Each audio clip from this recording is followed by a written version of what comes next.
తెలంగాణ కుంభమేళాగా పేరొందిన మేడారం మహాజాతరకు కోట్లాది మంది ప్రజలు తరలివస్తున్నారు. మేడారం మహాజాతరను భక్తులు స్వయంగా వీక్షించేలా ఐ న్యూస్ మహత్తర కార్యక్రమాన్ని చేపట్టింది. ఇండియాలోనే లార్జెస్ట్ ఎల్ఈడి స్క్రీన్ ద్వారా జాతర విశేషాలను ఐ న్యూస్ ఛానల్ అందిస్తోంది. జాతర ముగిసే వరకు మినిట్ టు మినిట్ లైవ్ అందించే కార్యక్రమం చేస్తోంది ఐ న్యూస్. దీని ద్వారా జాతరకు వచ్చిన భక్తులు ఎక్కడి నుండి అయినా వీక్షించే అవకాశాన్ని కల్పిస్తోంది ఐ న్యూస్. దీనికి సంబంధించిన బ్రోచర్ను కేంద్ర మంత్రి కిషన్ రెడ్డికి అందజేసి మేడారం జాతరకు ఆహ్వానించారు ఐ న్యూస్ సీఈఓ రిషి. భక్తులకు అమ్మవార్లను మరింత దగ్గరగా చూపించేందుకు ఐ న్యూస్ ఈ కార్యక్రమం చేపట్టడం సంతోషకరంగా ఉందని ఐ న్యూస్ యాజమాన్యాన్ని ప్రశంసించారు కేంద్ర మంత్రి కిషన్ రెడ్డి.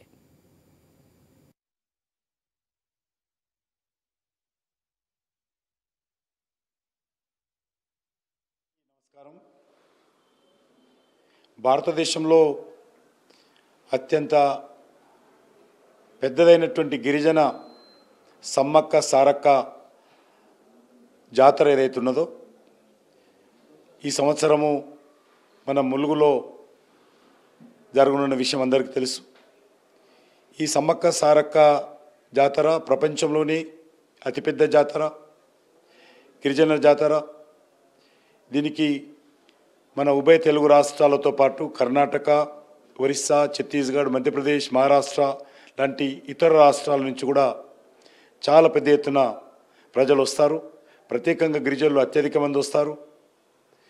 ఈ యొక్క జాతర సందర్భంగా మరి ప్రజలకు అమ్మవార్లను మరింత దగ్గరగా చూపించేటువంటి ప్రయత్నంలో భాగంగా ఐ న్యూస్కు సంబంధించినటువంటి మేనేజ్మెంటు అక్కడనే మరి అతిపెద్ద స్క్రీన్ ఏర్పాటు చేయాలి. ఇంతవరకు ఎవరు ఏర్పాటు చేయనంత పెద్ద స్క్రీన్లో అమ్మవార్లను భక్తులకు చూపించాలనేటువంటి ప్రయత్నం చేస్తూ ఉన్నారు. ఈ కార్యక్రమం విజయవంతం కావాలని, అందరికీ అమ్మవారి ఆశీస్సులు అందాలని, ఈ యొక్క జాతర మరి ప్రతి ఒక్కరూ రావాలని ఈ సందర్భంగా కోరుకుంటూ ప్రత్యేకంగా ఐ న్యూస్ సిబ్బందికి, ఐ న్యూస్ మేనేజ్మెంట్కు హృదయపూర్వకమైనటువంటి కృతజ్ఞతలు తెలియజేస్తున్నాను.